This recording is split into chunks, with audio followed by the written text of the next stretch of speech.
ସମସ୍ତ ନମସ୍କାର। ଏ ଅବସରରେ ଆମ ସହିତ ମଞ୍ଚରେ ଅଛନ୍ତି ଜିଲ୍ଲା ପରିଷଦର ଅଧ୍ୟକ୍ଷା ମହୋଦୟ ଏବଂ ଆମ ସହିତ ଅଛନ୍ତି ବ୍ଲକର ଯେଉଁ ମହୋତ୍ସବକୁ ଉତ୍ସବ କରିବାକୁ ହେଲେ ବହୁତ କଷ୍ଟସାଧ୍ୟ ଜିନିଷ ହୁଏ।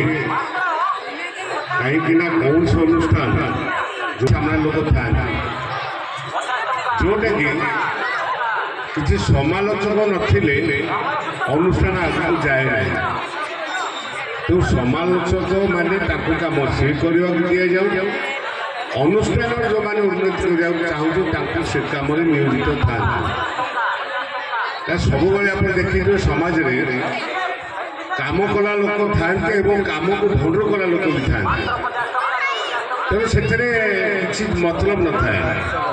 କାହିଁ ଲୋକ ଏତେ ବୋକା ନୁହନ୍ତି କି କରୋନା ଭଳି ଲୋକ ଏତେ ବୋକା ନୁହନ୍ତି ଯେ ଦୀର୍ଘ 5 ବର୍ଷ ହେଲାଣି ଯୁବକମାନେ ଘରେ ଘରେ ମାଆ ମାନେ ଭଉଣୀମାନେ ବୟୋଜ୍ୟେଷ୍ଠ ଲୋକମାନେ 12 ମାସରେ 13 ପର୍ବ କରିବା ପାଇଁ ଟଙ୍କା ସଂଗ୍ରହ କରି ଏକଜୁଟ କରି ଯେଉଁଠି ନିଆରା ପ୍ରୟାସ ଜାରି ରଖିଛନ୍ତି।